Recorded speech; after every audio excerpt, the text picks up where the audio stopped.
Hey boys, it's HarmNone. Today we're back in Grand Theft Auto Online and we're going to be going over what to buy and what to avoid this week in GTA Online. This is the second time I'm recording this video in its entirety because my microphone is acting up and I think I finally fixed it, so hopefully that remains true. Before we get into the video, if you could drop a like and consider subscribing if you find it valuable, that would be very appreciated. With that being said, let's go ahead and get into what's going on this week in GTA Online, starting off with the weekly challenge, which is going to be to complete 3 hands-on car wash legal missions, and for doing that you're going to receive $100,000. That's going to be the car wash missions if you are unfamiliar. Getting started with the money bonuses this week, we have 5 times money and RP on Lamar contact missions. Now, if you're a lower level, this is going to be one of the best ways to make money this week.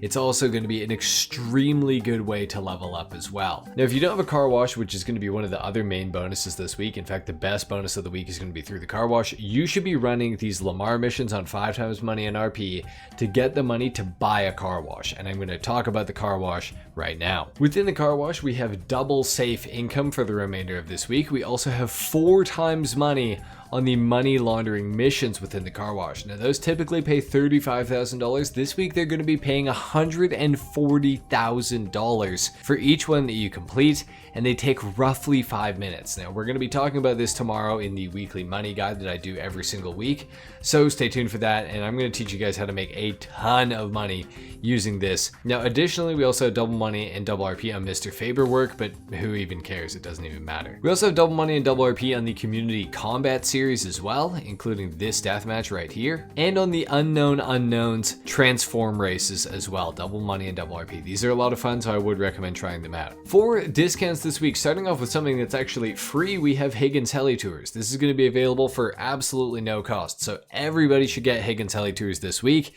It gives you a permanent 10% bonus on your hangar cargo value, which is really awesome, so definitely take advantage of that. In addition to this, we have Smoke on the Water and the hands-on car wash itself.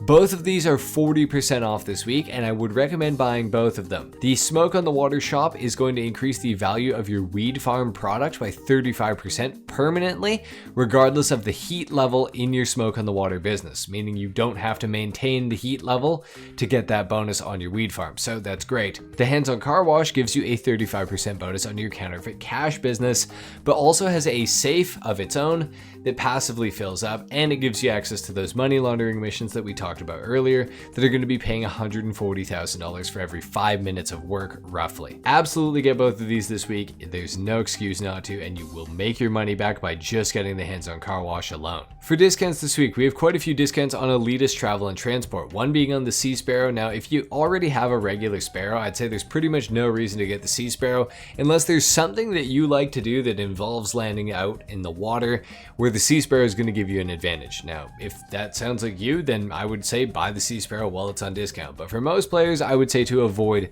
the Sea Sparrow. Now, if you don't already have the regular Sparrow, I would just go for that because it's just going to be better and faster than the Sea Sparrow in general, other than obviously the ability to land in water. So just buy the regular Sparrow. It's going to be $2.2 million.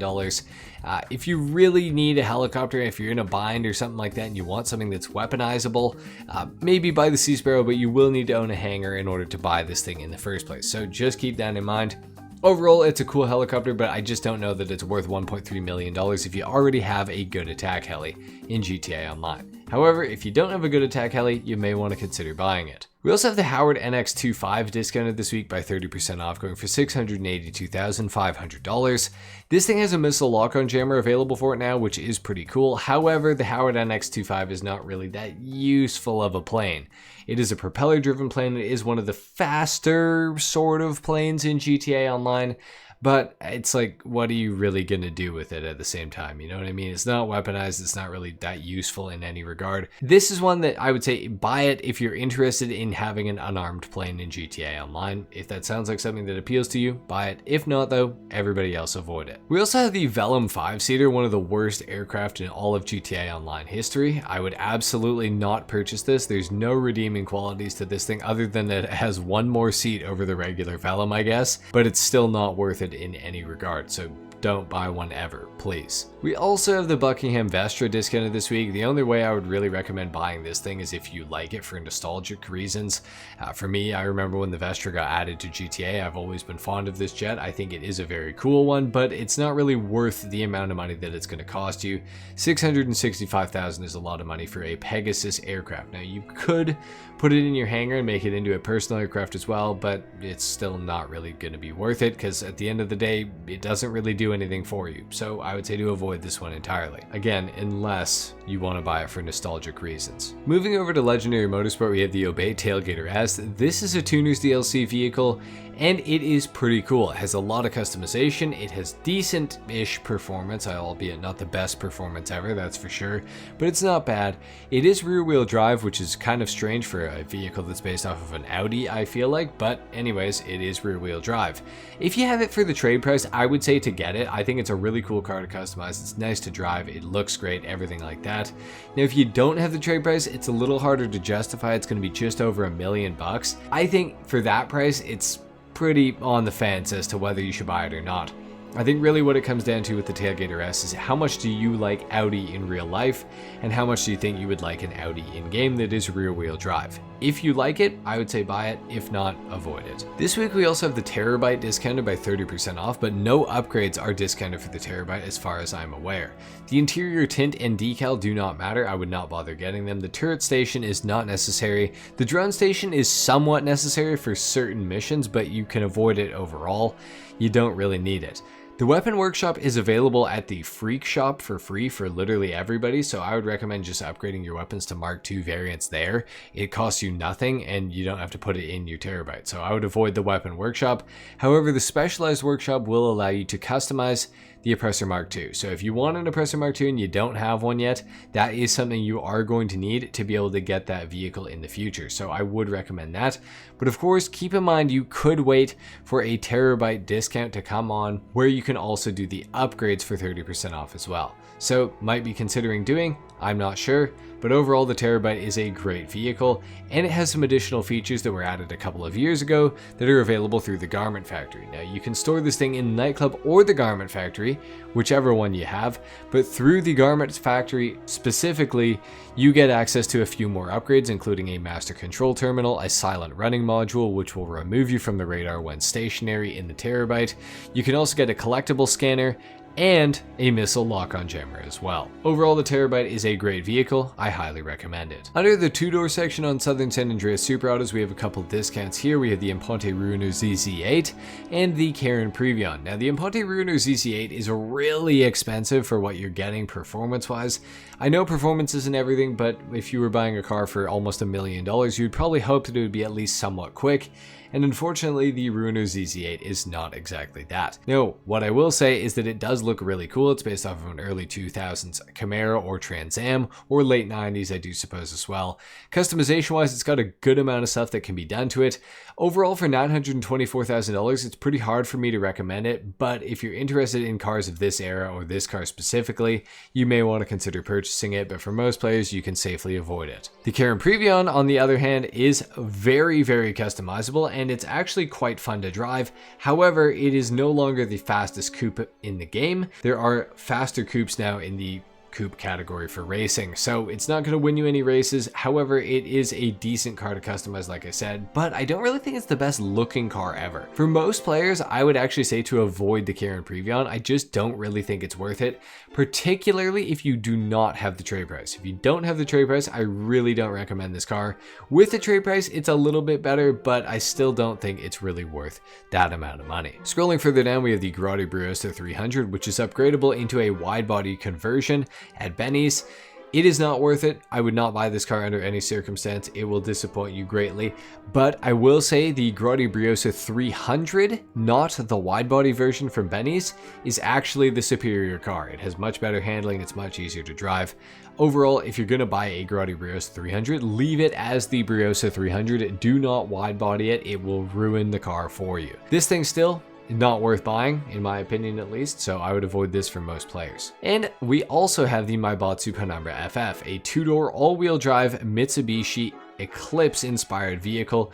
Great customization available for this one. However, unfortunately, the performance is pretty abysmal. It tops out at about 113 miles per hour, which is not very quick, and it gets there rather slowly despite the all-wheel drive and the decent-ish acceleration. It's just not that good of a car when it comes to performance. However, what I will say is it is a fairly fun car to drive, so long as you're not looking for like a crazy top speed.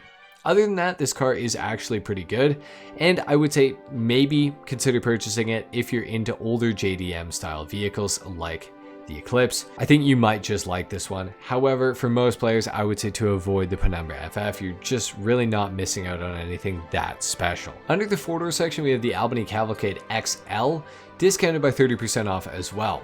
Unfortunately, this thing is just really not that good. For $1,165,500, you are getting scammed as far as I'm concerned. Now, it does have a missile lock-on jammer, which is probably the best thing it has. It features all-wheel drive, but it has a terribly low top speed in the low 100 mile per hour range.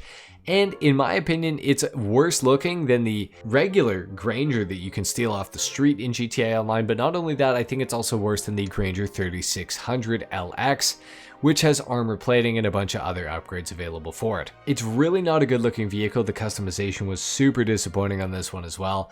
I personally don't feel like the Albany Cavalcade XL is worth your money, so I would say to avoid this thing for most players. Within the casino, the podium vehicle this week is the Lampadati Komodo. You should absolutely come here every day and try to win this. Within the LS car meet, we have the Truffade Nero available to be won as the prize ride this week, and in order to win it, you're going to have to place top 2 for 2 days in a row. Really easy challenge. You should absolutely come and try to do this. It is a $1,440,000 car that you can get for free pretty easily. As far as the vehicles go in the LS car meet this week, we have the Volcar Fage for $335,000. We have the Grotti Stinger for $850,000, and the Ubermacht Sentinel and the Ubermacht Oracle XS, which is available to be stolen off the street, so you should absolutely not buy it.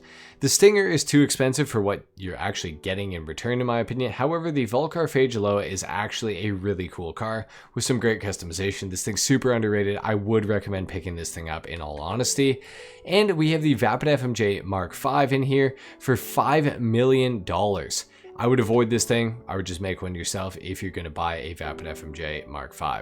Within Simeon's, we have quite a few vehicles in here, starting off with the Hijak Rustin for $437,000. If you guys are interested in it, it is a pretty fun car to drive. I do recommend it, honestly, if you guys are in the market.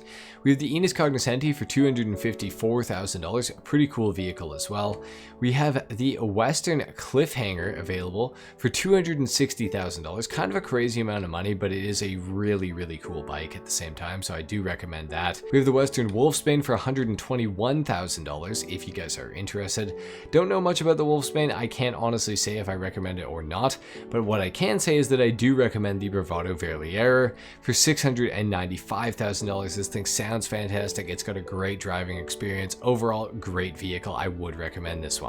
The priority file within the garment factory this week is going to be the fine art file. For your salvage yard robberies, the Duggan robbery is going to get you the Tundra Panther, the cargo ship robbery is going to get you the Albany VSTR, and the podium robbery is going to get you the Willard Eudora. However, none of them are claimable. At luxury autos, we have the Annis Hardy and the Grotti GT750. Neither of them are really that amazing and nothing really unique about them here. Just buy them on the websites if you guys are interested. The gun van location today is here near the Los Santos Customs in La Mesa, and we have the heavy rifle discounted by 50% off inside here if you guys are interested. This is a really expensive weapon, so if you can get it for 50% off, it's not that bad. The military rifle and tactical SMG are also in here. The tactical SMG is a must buy as far as I'm concerned. Same with the marksman rifle. The heavy pistol, you can take it or leave it, and the knife is of course available as well. For throwables, we have pipe bombs, stickies, and molotovs, and body armor is of course 10% off. Your RC Bandito time trial today is Cypress Flats, your Junk Energy time trial is Mirror Park, your regular time trial is Vinewood Hills, and your HSW time trial is Sandy Shores to La Puerta, starting up here in Sandy Shores of course, and ending down here by the scrapyard right here. Well, there you have it. That's been it for what to buy and what to avoid this week in Grand Theft Auto Online. I really hope you enjoyed the video or found it informative and useful. If you did, consider dropping a like and subscribing if you guys are new. Of course, I will have the weekly money guide coming out tomorrow, and I'm going to show you guys how to make a ton of money this week using the car wash and using those Lamar contact missions on 5 times money. With that being said, I'll see you guys in the next one. Till then, take care. Peace. Peace.